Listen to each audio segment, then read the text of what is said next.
नमस्कार दोस्तों, कल्पना करो तुमने 4 साल पढ़ाई की है, नींद छोड़ी, दोस्त छोड़े, अपने जिंदगी की वो आम खुशियां जो दूसरे लोग बिना सोचे जीते हैं वो भी छोड़े। कल्पना करो तुम्हारे माता पिता ने अपने जीवन का एक टुकड़ा बेच दिया जो तुम्हारे पिता ने पूरे जीवन की कमाई लगा दिया था उसे खरीदने में, ताकि तुम एक सुरक्षित कमरे में रात 2 बजे तक पढ़ाई कर सको। और फिर तुम परीक्षा हॉल से बाहर निकलते हो, थके हुए लेकिन उम्मीद से भरे हुए। तुम्हें लगता है कि अब फैसला तुम्हारी मेहनत करेगी और कोई नहीं। 22 लाख छात्र, 551 शहर, नीट यूजी 2026 का भारत की सबसे बड़ी मेडिकल प्रवेश परीक्षा। उस दोपहर जब वो बाहर निकलते हैं उन्होंने सोचा था कि उन्होंने दरवाजा पार कर लिया। आने वाले दिनों में परीक्षा को लेकर उठे सवाल ने उस भरोसे को हिला देता था जिस पर लाखों छात्र टिके हुए थे। लेकिन राजस्थान के सीकर के हॉस्टल और कोचिंग सेंटर में कुछ छात्रों ने वो परीक्षा पहले ही दे चुका था। परीक्षा शुरू होने के 42 घंटे पहले प्रश्न पत्र व्हाट्सएप पर घूम रहा था।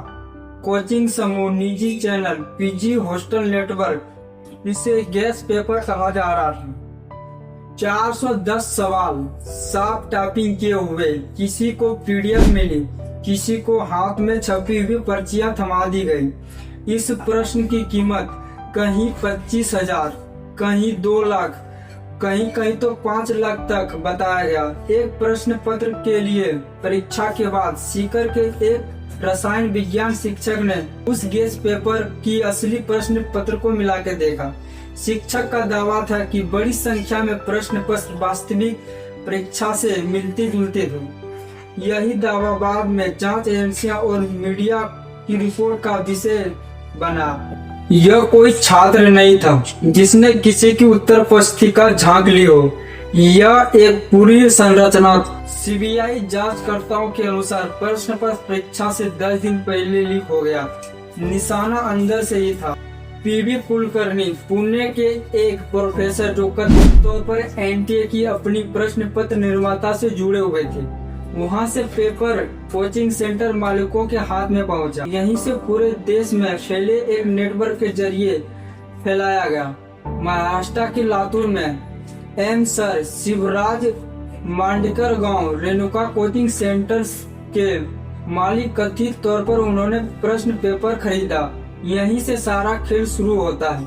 सीकर और जयपुर में दिनेश बिलावल ने छपी हुई पर्चियां कोचिंग नेटवर्क में पहुंचाई गई। गुरुग्राम में यश यादव एक BA-MS छात्र थे। उन्होंने प्रीमियम बाजार संभाला।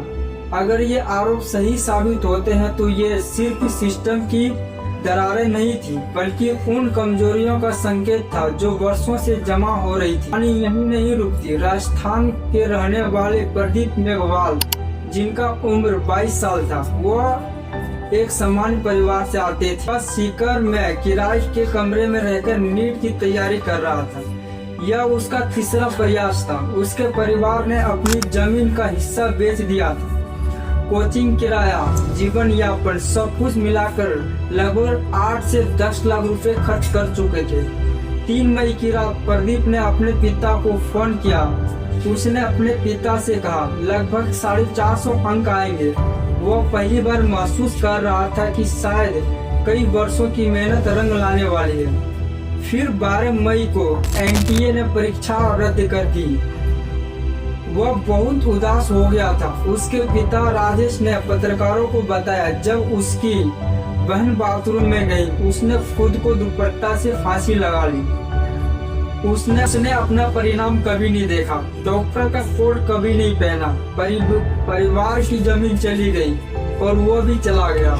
और इस कहानी में हमें यह बोझ महसूस करना होगा कि एक 22 साल का लड़का जिसने 650 अंक आने वाले थे और फिर इस देश के परीक्षा प्रणाली उसके चारों ओर बिखर गई और वह उससे बच नहीं पाया। प्रदीप मेघवाल सिर्फ एक अकेला नहीं था। उत्तर प्रदेश के लखीमपुर खीरी में ऋतिक मिश्रा 21 साल की थी। तीसरे प्रयास में उन्होंने पूरा विश्वास था कि इस बार चयन हो जाएगा। परीक्षा रद्द होने के बाद वो अपने कमरे में मृत पाया गया। परीक्षा रद्द होने के एक सप्ताह के भीतर कम से कम 3 छात्रों की मौत पुष्टि हुई। यहाँ हर एक छात्र की अलग अलग कहानी थी, लेकिन उनमें एक समानता थी, अनिश्चितता, दबाव और भविष्य को लेकर गहरी चिंता। बार बार होने वाली पेपर लीक इस देश के छात्रों को मानसिक स्वास्थ्य से बुरी तरह तोड़ रही है।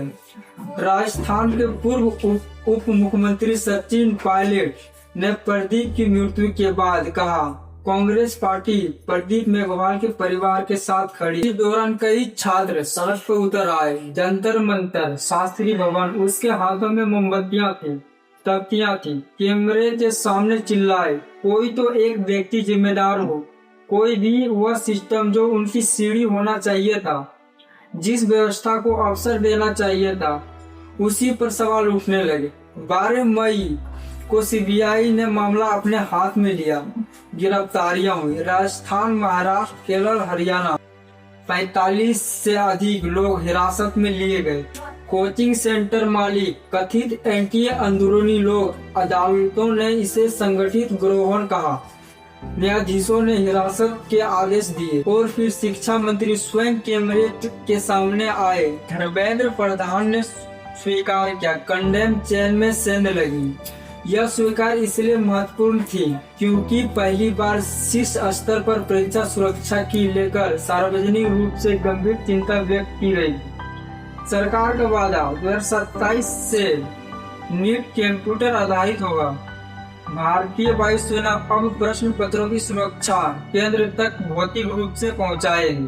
फिजिक्स वाला के सह संस्थापक प्रतीक महेश्वरी, जो इस देश की शिक्षा व्यवस्था की सबसे प्रभावशाली आवाजों में से एक है, उन्होंने सीधे कहा, परीक्षा प्रणाली को अधिक सहज और छात्र अनुकूल बनाने की आवश्यकता है। इसे ऑनलाइन किया जाना चाहिए। एक द्वार, एक दिन, एक प्रश्न पत्र। यह व्यवस्था हमेशा से शोषण के लिए तैयार थी, क्योंकि जब 22 लाख छात्र एक ही दरवाजे से गुजरते हैं, लोग दूसरी तरफ से हमेशा इंतजार करते रहते हैं। उन्होंने दरवाजा खोलने के लिए नहीं, बल्कि उन्हें उसकी चाबी बेचने के लिए। करोड़ों भारतीय परिवार के लिए नीट सिर्फ एक परीक्षा नहीं है, पूरे जीवन योजना है। माता पिता जमीन बेचते हैं, गहने बेचते हैं, कर्ज लेते हैं, विश्वास करते हैं, क्योंकि उन्हें हमेशा यह बताया गया है कि शिक्षा ही सम्मान और बेहतर जीवन की ओर जाने वाली सीधी रास्ता।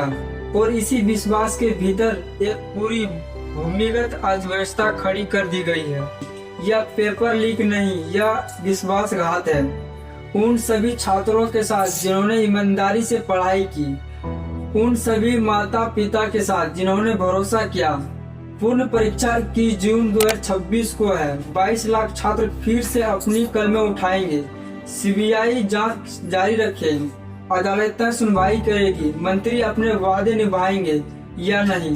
लेकिन अभी इस समय इस देश में 22 लाख युवाओं लोग दोबारा अपनी किताबें खोल रहे हैं। इसीलिए नहीं कि सिस्टम ने उसका भरोसा कायम रखा है, बल्कि इसलिए क्योंकि उसके पास कोई दूसरा ऑप्शन नहीं है, क्योंकि सपना अभी जिंदा है। भले ही उसे संभालने के लिए बनाई गई हर चीज उन्हें विफल कर चुकी है। देश जो उसकी परीक्षा की रक्षा नहीं कर सका, उसकी जिंदगी की भी रक्षा नहीं कर सका। सवाल यह है कि इससे सीखने में हमें और कितनी बार विफल होना पड़ेगा। सीबीआई से हमारा यही निवेदन है कि इस परीक्षा प्रतियोगिता को निष्पक्षता से जांच करें, क्योंकि इस देश का भविष्य छात्र हैं और कोई नेता नहीं। और आपकी राय क्या है, कमेंट बॉक्स में जरूर बताएं।